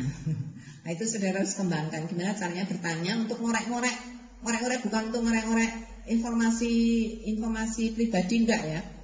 Tapi kamu ngerti nggak sih yang aku ngomongin apa gitu ya. Kita kan pengen tahu. Jangan-jangan dia mengerti salah. Kamu bisa nggak ulangi apa yang aku tadi ngomong? Menurut kamu benar nggak? Kalau dia, ya tante benar. Kenapa? Kasih. Setuju nggak yang tante ngomong? Setuju. Kenapa? Ya kasih pertanyaan supaya dia bisa memprofes, bisa memberikan pengakuan apa yang dia mengerti. Ya, jadi jangan cuma setuju. Waduh, guru selama gue happy luar biasa. Ketika ditanya kenapa? Nggak tahu. Kan tadi disuruh bilang ya aku bilang ya. Kan, saudara harus cek berkali-kali ya. Oke. Ini satu ayat yang saya kira perlu kita ingat ya di Ulangan. Haruslah engkau mengajarkannya berulang-ulang kepada anak-anakmu dan membicarakannya apabila kamu duduk di rumahmu, apabila kamu sedang dalam perjalanan, apabila kamu sedang berbaling atau sedang bangun. Saudara, ini Alkitab sudah menunjukkan pada kita, anak itu, menginjili anak itu tidak sekali jalan. Mengajar anak itu tidak sekali jalan pasti beres sampai tujuan. Kadang harus diulang berkali-kali. Kadang kita menemukan, kok anak jadi belok ke sana. Harus dikembalikan lagi ke tempat jalan yang benar. Ya? Oke. Menginjili anak dengan traktat. Nah ini. Saudara sudah terima traktat yang tadi dibagikan ya? Oke, ini traktat Tuhan Yesus menyelamatkanmu. Agak telat sedikitnya, tapi nggak apa-apa. Oke. Ini adalah buklet 12 halaman, ya, kecil banget, ya. Diterbitkan oleh Yayasan Maka Sabda, dibuat asli dari teman-teman dari Yayasan Maka Sabda. Jadi ini buklet dibuat rame-rame dari staf Yayasan Maka Sabda, saling memberikan masukan dan lain-lain. Ya, oke, kita akan mulai ya. Jadi isi traktat kalau saya summary-kan, intikan, itu ada kira-kira 12-an poin. Siapakah Allah, siapakah manusia, apakah dosa manusia, apakah hukuman dosa, Tuhan Yesus datang ke dunia, Yesus mati di salib, Yesus bangkit, undangan Yesus, ajakan merespon dan doa. Ya, ini intinya. Kita akan satu persatu. Ini saudara perhatikan karena habis ini kita akan simulasi loh ya, akan praktek nih. Jadi nanti akan dibagi kelompok-kelompok 3 orang. Satu menjadi anak, satu menjadi guru sekolah minggu, satu menjadi observer yang ngamatin, yang menilai atau yang memberi masukan nanti. Jadi nanti saudara akan dibagi jadi kelompok-kelompok ini, tapi saudara harus mengerti dulu ini. Saudara akan pakai traktat ini untuk menginjili anak supaya dipraktekkan ya. Jadi bukan cuma tahu saya ngoceh gini-gini gitu ya. Tapi sebelum ini mungkin ada yang mau bertanya. Ada yang mau bertanya sebelum kita akan masuk ke traktat? Kira-kira penjelasan saya cukup jelas atau ada hal baru yang saudara dapat atau saudara mengingatkan lagi hal yang saudara sudah pelajari sebelumnya? Silakan, waktu untuk respons. Silakan. Tanggapan boleh, pertanyaan boleh, komentar juga boleh. Ayo, respons, satu kalimat juga nggak apa-apa. Saya cuma perlu ngecek saudara dengerin atau saudara melamun di awang-awang sono. Yuk, mana yang paling berkesan bagi saudara juga boleh. Ini saya kasih terlalu banyak pilihan ya. Mana yang terkesan boleh, mana yang saudara belum tahu boleh, saudara yang menganggap ini baru, saya belum pernah dengar juga boleh. Atau sesuatu yang menurut saudara masih ambigu juga boleh. Silakan. Ya, thank you. Oke, mau tanya, Bu. Kalau penginjilan ini tadi kan di belakangnya harus ada respon ya dari anak-anak. Apakah anak-anak itu mau percaya kepada Yesus Kristus sebagai Tuhan dan Juru Selamat atau enggak? Apakah ada usia minimal yang bisa kita lakukan penginjilan ini gitu? Maksudnya minimal anak-anak untuk umur 3 tahun atau berapa tahun yang udah bisa ngomong misalnya kayak gitu. Karena kan di belakang tadi harus ada respon. Tapi kalau ke anak-anak yang kecil kan kadang-kadang mereka belum bisa merespon ya. Itu berapa? Balita, di bawah balita. Batita. Ya, 3 tahun. Bawah 3 tahun. Iya. Apakah ada metode khusus atau yaudah kalau batita berarti mendengarkan aja atau gimana? Terima kasih. Ya. Saya kira kalau anak sudah bisa berbicara, bisa diminta untuk memberi respon, walaupun responsnya sangat sederhana dan mungkin belum seperti yang kita inginkan. Jadi jangan kecewa, tetap saya pikir harus diberikan respons. Itu tadi gambarannya 3 poin Injil ini harus disampaikan. Anak harus tahu siapa yang menciptakan dia. Allah yang dia kenal itu Allah yang seperti apa. Kalau enggak kita harus kasih masukan dulu dia. Tahu enggak siapa yang menciptakan dunia ini? Siapa yang menciptakan kamu? Mungkin dia bilang ayah ibu. Ayah itu siapa yang menciptakan? Terus saja diurut gitu ya. Dia pasti nanti akan titik poin dia tahu bahwa Allah itu lebih daripada sekedar manusia. Enggak apa-apa, itu pengertian yang sangat simpel bagi anak batita. untuk dia tahu bahwa ada oknum yang besar yang melebihi manusia yang bisa menciptakan seluruh alam semesta ini. Itu poin satu. Yang kedua, tahu kamu pernah nakal enggak? Itu poin yang paling gampang untuk anak-anak. Pernah nakal? Kamu pernah nyakitin enggak? Atau pernah enggak kamu nyuri permennya temanmu, gitu ya? Atau pernah enggak kamu ngambil ngambil roti yang mama bilang enggak boleh kamu ambil? Apalah contoh yang simpel gitu ya. Nah, kata, pernah enggak kamu marah? Kamu minta permen terus mama enggak kasih? Pernah enggak kamu marah? Dari mana marah itu? Bisa. Karena di dalam hati kita ini ada dosa. Dosa itu bisa berupa marah, mencuri, mengatakan kata-kata yang tidak baik. Contoh lah untuk anak-anak kecil itu dosanya apa gitu, kalian mungkin lebih tahu daripada saya. Terus, tapi Tuhan sangat mengasihi kita, walaupun kita ini punya dosa. Allah yang maha besar tuh ingin bersama dengan kita, ingin selalu menolong kita. Tapi kalau ada dosa, Tuhan nggak bisa datang ke kita. Kita harus menyerahkan dosa-dosa kita untuk diampuni. Nah, gimana caranya Tuhan Yesus bisa mengampuni dosa kita loh? Kalau kita minta Tuhan Yesus untuk mengampuni, nanti Tuhan akan ampuni dosa kita. Dan kita akan terus ditolong oleh Tuhan untuk menjadi orang yang lebih baik. Nah, tapi kamu harus menyerahkan hidupmu pada Tuhan. Mau nggak Tuhan menolongmu? Mungkin kata menyelamatkan pun anak masih nggak bisa mendengar. Ya, mau nggak Tuhan menolong kamu? Menolong supaya hati kamu itu dibuat oleh Tuhan menjadi hati yang lebih baik atau hati yang baik. Nanti ketika sudah dewasa, kita tahu hati kita bukan dibuat lebih baik, tapi diganti baru. Kalau kita sudah profes iman kita, mengakui iman kita menerima Yesus, maka kita akan menjadi ciptaan baru di hadapan Tuhan. Cuman untuk anak kecil mungkin perlu ditolong gitu, bahwa hati kita ini jelek, Tuhan bisa menolong supaya hati kita ini tidak jelek. Mungkin sampai di situ. Jadi umur berapapun saya kira bisa.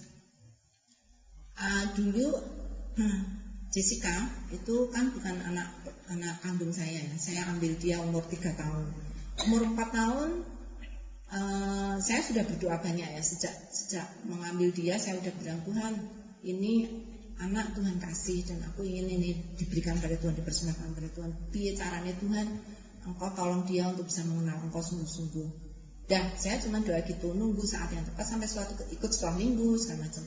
Sampai suatu ketika ikut terjemahan suci. Mam, kok aku nggak dikasih? Gitu. Kok yang dikasih? Iya, itu yang dikasih hanya untuk orang yang udah baptis. Kamu belum baptis. Gimana caranya dibaptis? Dia mau minta dibaptis. Bilang, kamu belum. Nanti kalau kamu udah belajar tentang Tuhan Yesus, udah gede, nanti kamu akan dibaptis. Kamu sekarang belum. Terus, jadi nggak bisa. Aku nggak boleh. Boleh sih, tapi kamu harus mengenal Tuhan. Mau nggak kamu mengenal Tuhan? Mau. Ya itu dari situ saya bimbing dia. Tapi itu enggak sekali ya, nanti kapan lagi dia udah lupa. Bahkan sekarang pun tanya, kamu dulu gini, kosong. Gak ingat. Tapi saya tahu itu Tuhan sudah mulai menanam benih di dalam hatinya. Dan itu terus dipupuk, sehingga itu bisa terus lanjut. Jadi gak bisa sekali jalan, penginjilan itu bukan sekali jalan selesai. Itu. Jadi kalau semakin dini, nanti dasarnya akan semakin baik. Jadi kalaupun gak mudeng, kamu mau nggak terima Yesus supaya Tuhan Yesus bekerja dalam hatimu, supaya hatimu menjadi hati yang diganti baru oleh Yesus? Nggak ngerti apa artinya, tapi kalau dia bilang ya, itu merupakan satu langkah untuk dia nanti mengerti. Gitu. Ya, ada pertanyaan lagi? Respons? Tanggapan? Silahkan. Jadi selalu berdoa minta kesempatannya. Kadang timing is everything. Waktunya Tuhan itu benar-benar waktunya Tuhan. Jadi kita harus berdoa, bekerja bersama Tuhan, minta waktunya Tuhan. Jadi kalau saudara sudah ngecin satu anak, saudara benar-benar ingin anak ini terima Yesus, saudara terus doakan, minta Tuhan kesempatan untuk kamu bisa ngomong dengan benar kepada anakmu. Jadi nggak bisa, oke, anak siapa saja, gitu. Saya kira kurang bijaksana ya kalau kita tuh. Kecuali kalau Tuhan memang kasih kesempatan saat itu, tiba-tiba di mall ada satu anak yang lagi nunggu di situ, saudara ternyata punya waktu, Nah, itu bisa menjadi kesempatan yang baik dan itu nggak bisa dipersiapkan. Tapi kalau itu anak-anak sekolah minggu saudara, itu sangat perlu dipersiapkan, didoakan. Ya. Ada lagi komentar, tanggapan, kesan, pengalaman, sharing pengalaman saudara sendiri dengan anak-anak sekolah minggu, dengan anak sendiri. Ayo silakan. Supaya mendarat, kalau enggak nanti saudara cuma di awang-awang tok. Apa yang saya ngomongin nanti akan terlupakan dengan cepat. Ayo. Mari Pak. Jadi dalam proses menerima Tuhan Yesus itu untuk seseorang itu memungkinkan untuk berkali-kali di follow up berkali-kali gitu ya. Jadi enggak saklek satu kali kejadian ya. Aku mau terima. Nah itu dok, kadang-kadang dia punya pengertian kan belum komplit. Iya. Bisa terjadi belum komplit ya. Tapi udah mau ya. Tapi itu belum tuntas. Itu sudah langkah yang sangat bagus sekali. Tinggal diperdalam. Tinggal diperdalam. Maksudnya terus, yang diperdalam ya. Itu bisa terjadi ya, harus gitu ya. Sangat Pak. Saya sendiri, saya maju ke depan dengerin khotbah itu mungkin 4 kali 5 kali ada. Siapa yang mau menyerahkan hidup pada Tuhan, saya maju. Besok lagi, saya maju lagi. Sampai 3-4 kali. Nah itu tapi saya merasa malah justru saya semakin kuat. Gak cuma sekali. Orang kan, wes maju 1 kali, wes gitu ya. Ada enggak loh. Pengertian kita bertambah. Terus gerakan Tuhan juga bertambah. Saya kira sangat, ketika Tuhan gerakkan kita untuk menyerahkan hidup, kapanpun, bahkan sudah tua pun, bisa. Saya akan lakukan. Karena itu selalu menjadi konfirmasi bagi hidup saya. Dan itu akan menolong saya sendiri untuk saya terus diingatkan.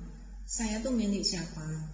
Saya tuh ngapain toh hidup di dunia ini? Apa sih arti hidupku ini? Terus Tuhan ingatkan terus. Sangat bagus Pak. Jadi kalau saudara dengar khotbah dan saudara sangat tersentuh saat itu dan saudara merasa ini, saudara kalau suruh angkat tangan, silahkan angkat tangan. Saya sama sekali tidak melihat kesalahan orang yang angkat tangan berulang-ulang. Saya kira enggak.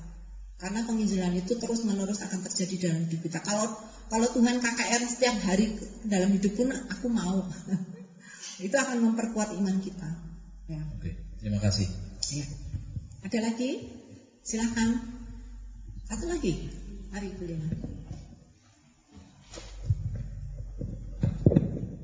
Menanggapi tadi yang Pak Stefanus sampaikan, jadi saya baru ngeh gitu ya, dalam artian ternyata penginjilan itu perlu berulang kali. Karena selama ini pengertian saya tuh sekali anak diinjili terima Tuhan Yesus ya udah beres gitu, pengertian seperti itu. Nah, tapi saya lebih ngeh lagi tuh apa yang saya alami itu waktu saya kecil sekolah minggu, saya ikut retret waktu ada terakhir hamba Tuhan itu katakan siapa yang terima Yesus gitu, saya pasti angkat tangan gitu ya, tiap kali retret. Itu terjadi berulang kali gitu loh. Lah saya baru ngeh ternyata gitu. Jadi terus waktu itu malah saya berdoa sendiri di rumah. Terus saya ngomong sama Tuhan Yesus, Tuhan aku mau itu sekitar kelas 5, kelas 6 SD gitu ya, di kamar.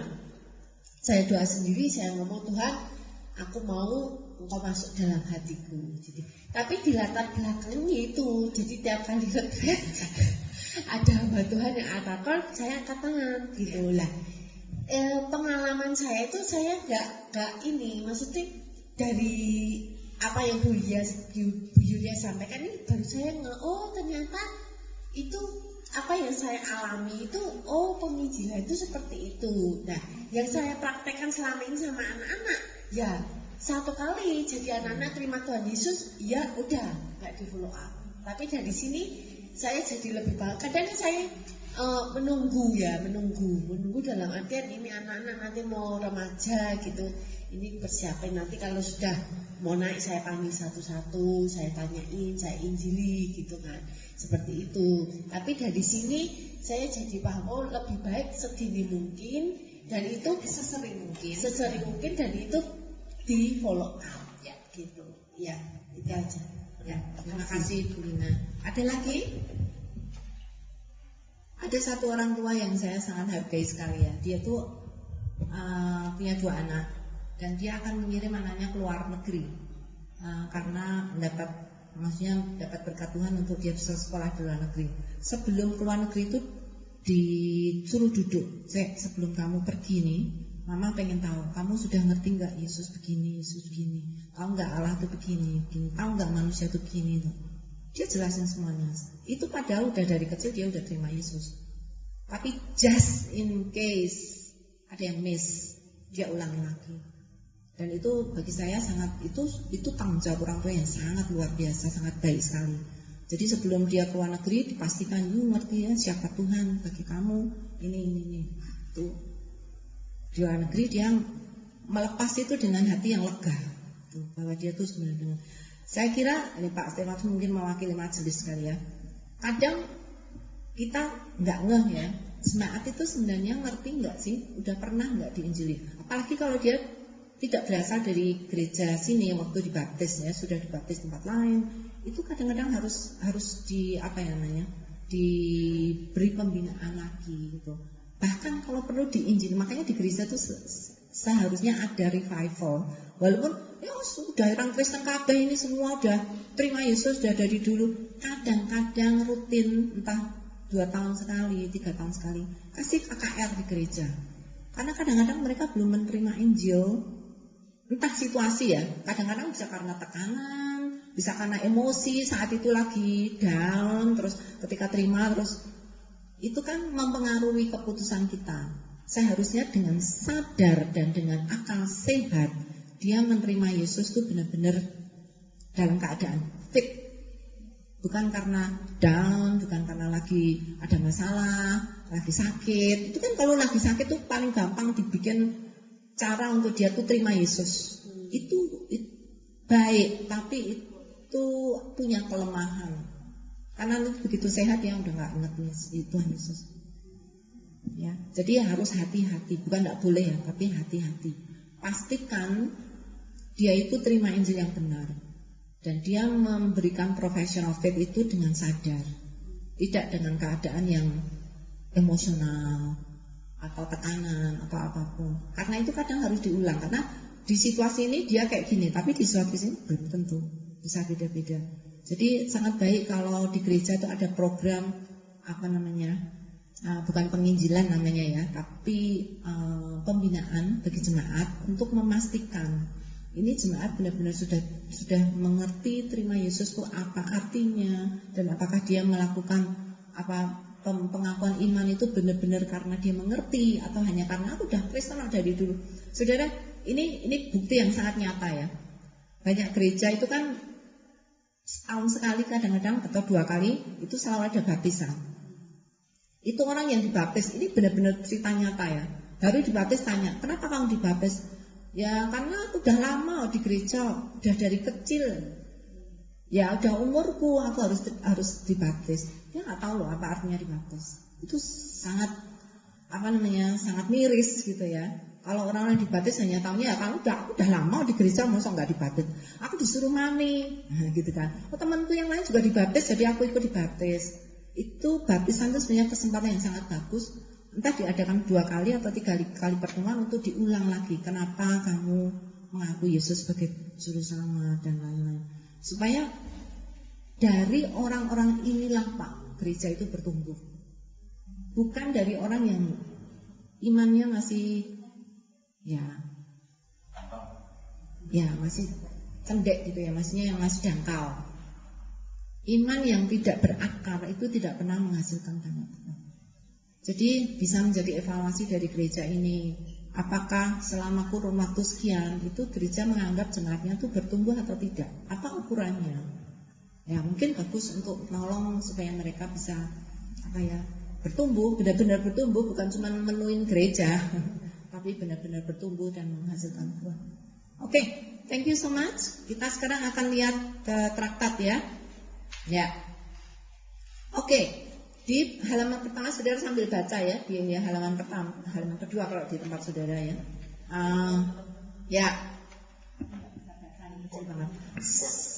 Selama kamu di kandungan ibu, Tuhan Yesus memeliharamu. Ketika kamu lahir, Dia pun tetap memeliharamu. Ya, intinya apa? Ini menjadi patokan frame top. Jadi struktur pikiran saudara ini dimasukkan dulu, karena ini kan kata-kata yang sangat sederhana untuk anak-anak ya. Tapi di belakang kata-kata ini itu ada doktrin yang harus saudara mengerti. Pertama, Tuhan Yesus adalah pencipta dan pemelihara seluruh alam semesta, termasuk menciptakan kamu. Kan kamu lahir gitu ya. Tuhan Yesus mengenal semua ciptaannya, termasuk kita semua sejak dalam kandungan ibu. Saudara lihat di Mazmur ada ya. Dia sudah mengenal aku, dia merajut aku di dalam perut ibuku, gitu kan, si Daud ya. Jadi di belakang kata-kata yang sederhana ini sebenarnya ada doktrin. Itu memperkenalkan siapa Allah. Allah itu adalah pemelihara, karena Tuhan Yesus memeliharamu. Tuhan itu pemelihara, kamu lahir, Tuhan yang menjadi pencipta dari kamu. Jadi saudara ketika menjelaskan ini kepada anak, saudara tinggal kamu lahir dari mana? Ini membahasakan ke anak ya. Jadi yang ini itu untuk pembimbing. Ya, untuk saudara punya pola pikir, ya, pola pikir itu harus di halaman ini sudah harus punya pola pikir ini untuk bicara. Nah, sekarang saudara bicara ke anak, ya, kamu tahu nggak kapan kamu lahir? Kamu tahu nggak kamu sekarang umur berapa? Itu bisa menjadi pilihan kata-kata untuk tanya. Kamu umur berapa toh? Kamu lahir tanggal berapa? Kamu naik ulang tahun dirayakan enggak?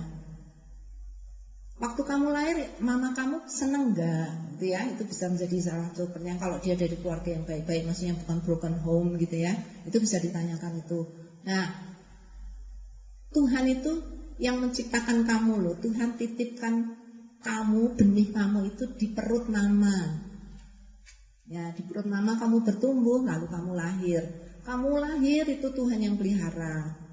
Kamu ada sekarang itu karena Tuhan yang pelihara. Nah, saudara boleh imajinasikan gimana caranya ngomong dengan anak kecil ya. Nanti saudara akan praktekkan. Nah, dan yang paling penting di sini Tuhan mengenal setiap kita sejak dalam kandungan. Jadi kehadiran Tuhan yang Allah pencipta itu bukan cuma mencipta, tapi Dia juga hadir di dalam kehidupan kita. Ya, halaman kedua. Silakan, ada yang mau baca yang keras? Boleh, silakan. Urut juga boleh. Nah, halaman 3. 3 ya. Oke, silakan baca yang keras. Urut aja kalau gitu. Ya. Tuhan Yesus senang kamu lahir, namun Dia pun berduka karena kamu terlahir dengan dosa di hatimu. Ya. Mazmur 51 ayat 7. Ya, betul ya. Jadi tetapi sayang sekali ketika lahir ke dunia kita semua sudah berdosa, dan ini membuat hati Tuhan sangat sedih. Tuhan Yesus tidak bisa bersama dengan kita karena dosa kita. Ini doktrin manusia. Siapakah manusia? Manusia itu terlahir dengan dosa. Tidak seperti kertas putih gitu ya. Kita semua terlahir dosa dan Tuhan sedih. Nah, ini kuncinya ya. Dosa kita itu membuat Allah sedih.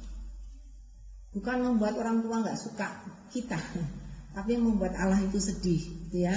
Dan saudara, dosa itulah yang memisahkan antara kita dengan Tuhan. Itu anak harus jelas, ya.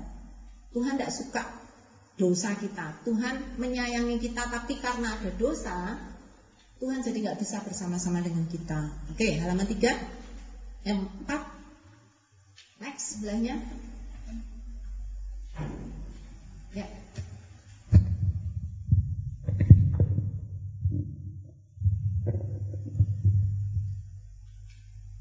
Dosa membuatmu berbohong, marah-marah, mencuri. Ya, sebenarnya ada lanjutannya ya, yang di sini ya. Menyakiti, ada lagi? Menyontek, mengganggu, dan melakukan perbuatan dosa lainnya. Ya, di belakang ini ada doktrin dosa. Yang tadi itu doktrin manusia, yang ini adalah doktrin dosa. Siapa yang tidak pernah berbohong, mencuri dan lain-lain? Tidak ada ya, kita semua sudah pernah melakukannya karena kita sudah berdosa. Itu sebabnya hati kita hitam. Kalau saudara melihat ya di gambar ini, itu nggak ada sih di kata-katanya, tetapi saudara melihat dari gambar, itu saudara akan melihat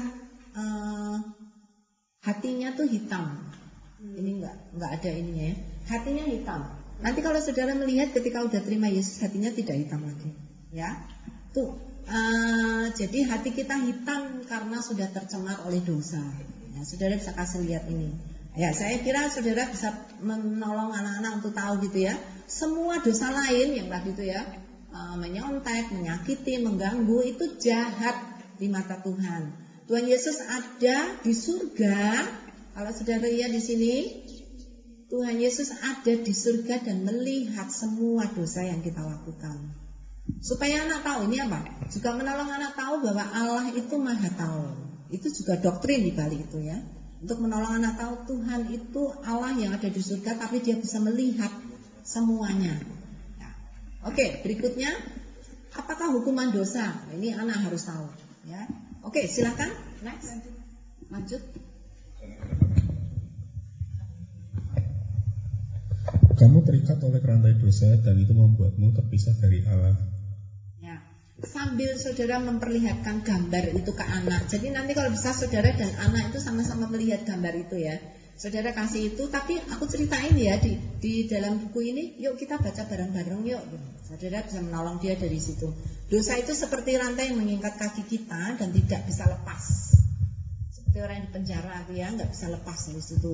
Kita bergerak tidak bisa kemana-mana. Dosa membuat kita melakukan hal-hal yang jahat di mata Tuhan. Kejahatan kita itu akan dihukum oleh Allah dengan kematian yang membuat kita terpisah dengan Allah. Nah ini kalau saudara mulai berbicara tentang kematian kepada anak, mungkin agak sedikit hati-hati ya. Dikira nanti, oh berarti besok aku mati nih. Karena apalagi kalau dia habis mencuri, waduh habis ini aku mati. Nah, saudara mungkin menolong anak-anak. Kematian di sini artinya kamu terpisah dari Allah. Allah nggak bisa bersama-sama dengan kita. Allah sulit untuk menolong kita kalau kita nggak dekat dengan Tuhan, gitu ya.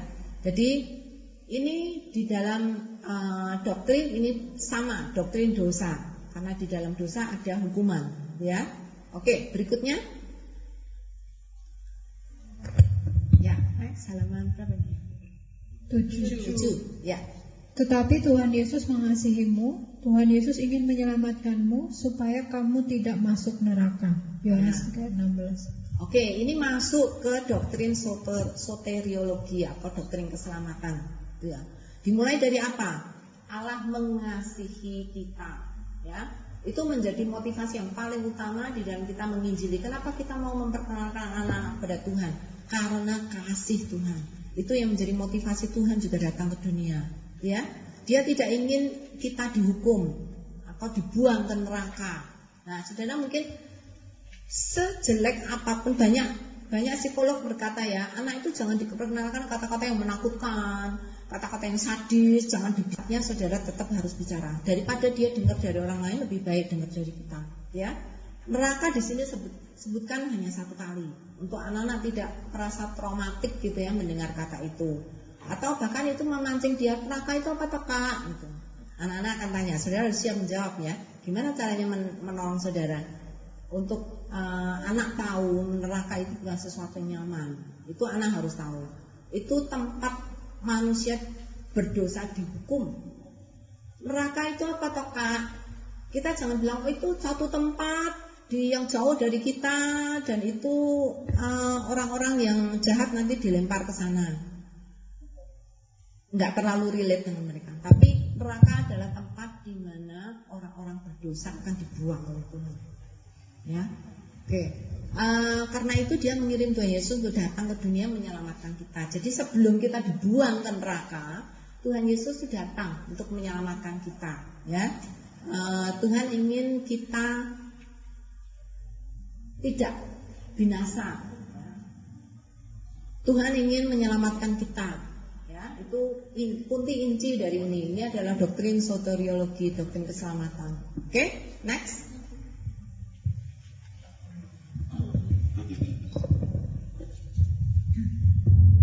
Bagaimana cara Tuhan menyelamatkanmu? ia turun ke dunia dari rumahnya di surga untuk menjadi manusia. Bahkan dia rela mati di atas kayu salib untuk menebus kamu dari dosa. Ya, oke, bagus sekali ya.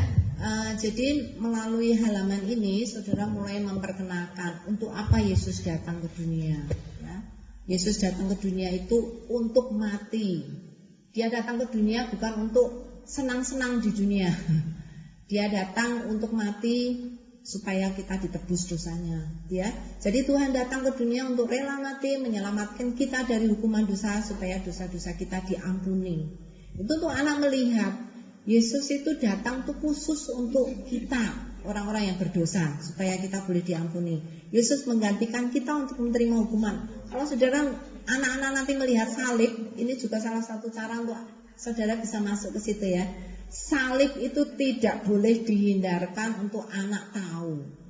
Ada orang pikir, aduh kejem banget tuh anak masa disuruh lihat gitu. Bahkan ada, kalau dulu banyak teman-teman saya cerita ya, terutama kalau anak itu ketemu dengan orang yang bukan Kristen, engkau nek mati, engkau juga dipenteng loh, gitu kan? Kamu nanti juga akan disalib gitu. Jadi itu kalau anak itu ada di sekolah negeri, apalagi saudara harus tahu kondisi mereka ya. Kalau saudara punya anak-anak Kristen yang ada di negeri, itu ejekan demi ejekan itu dia selalu terima setiap hari di antara orang yang non Kristen. Jadi itu sangat baik sekali saudara menolong mereka. Kenapa? Salib itu kebanggaan, bukan kehinaan, tapi kebanggaan kita. Karena salib kita diselamatkan oleh Kristus, gitu ya. Jadi hukuman mati atau dosa-dosa kita itu dibawa oleh Kristus di atas kayu salib. Dan itu melalui itu kita boleh dilepaskan dari kuasa dosa, ya. Itu makanya lahir dan salib itu menjadi satu paket. Satu paket. Karena itu apa? Karena itu adalah tujuan Yesus datang itu karena untuk ini, ya. Oke, next. Silakan.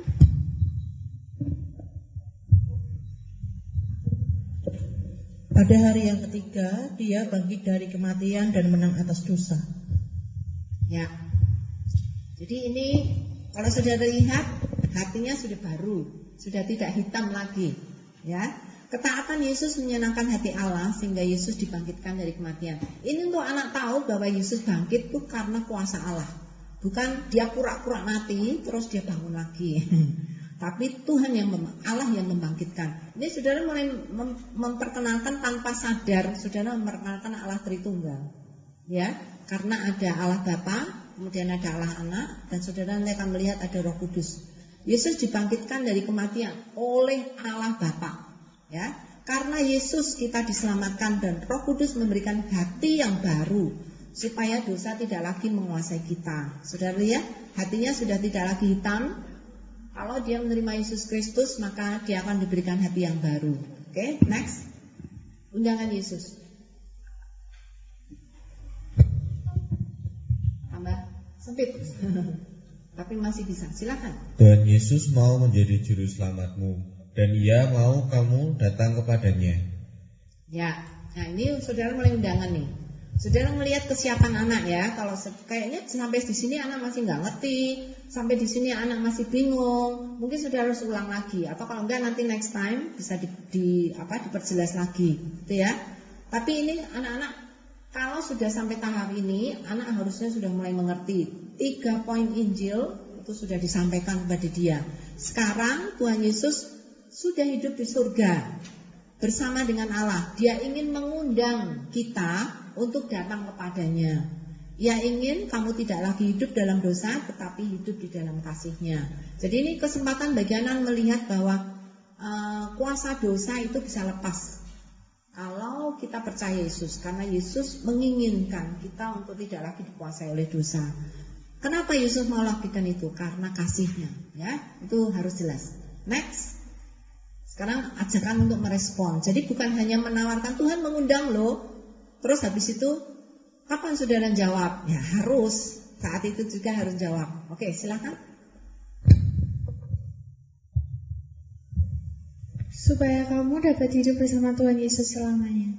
Ya, supaya kamu bisa hidup dengan Yesus selamanya. Maka sekarang Tuhan Yesus ingin kamu hidup bersamanya, menikmati kasih-Nya. Maukah kamu menerima undangan Yesus ini untuk masuk dalam hatimu? Kalau saudara cuma memberikan buku ini kepada anak, belum nyampe. Karena di dalam buku ini enggak jelas atau perlu perpanjangan orang untuk ngomong gitu ya kepada anak-anak ini. Jadi ini sangat perlu bahwa supaya kamu dapat hidup bersama Tuhan itu merupakan undangan. Ya, mau enggak kamu hidup bersama Yesus? Mau enggak? Ya, itu merupakan satu langkah terakhir yang saudara inginkan. Kalau anak itu sudah mau untuk ya, aku mau bersama dengan Yesus, aku mau mendengarkan Yesus, aku mau menerima Dia sebagai juru selamatku, supaya hatiku boleh diberikan hati yang baru, gitu ya. Lalu saudara kalau sudah lihat ini dan anak kelihatan cukup mantap, saudara bisa bimbing dia untuk berdoa. Ya, silakan. Doanya panjang. Kamu dapat datang kepada Tuhan Yesus dengan mengucapkan doa ini. Tuhan Yesus, aku adalah anak yang berdosa, tetapi Engkau mengasihiku. Engkau rela mati di salib untuk menebus dosa-dosaku. Ampunilah semua dosaku dan tebuslah aku. Tuhan Yesus, masuklah dalam hatiku, jadilah Tuhan dan Juru Selamatku. Ambillah hidupku dan pakailah aku menjadi saksimu. Terima kasih Tuhan Yesus, Juru Selamatku. Amin. Ya, thank you banyak. Jadi ya, jika anak itu sudah menjawab ya, dan saudara melihat ada kesungguhan dari anak menjawab ya, maka minta dia untuk mengundang Yesus masuk dalam hatinya dan mengucapkan doa ini. Ya, doa ini merupakan satu keinginan. Kalau kamu mau, kamu ucapkan doa ini supaya kamu baca dulu. Nanti kalau udah kamu mantap dengan apa yang kamu baca dan kamu setuju, maka kamu boleh mengucapkan doa ini dengan keras, gitu ya. Jadi minta dia membaca dulu. Kalau dia belum bisa membaca, kita yang bacain ke dia. Ya, kita yang bacain ke dia. Mari berdoa dengan mengucapkan doa yang saudara sudah baca tadi. Gitu? Kira-kira? Ya? Sudah selesai? Ada pertanyaan?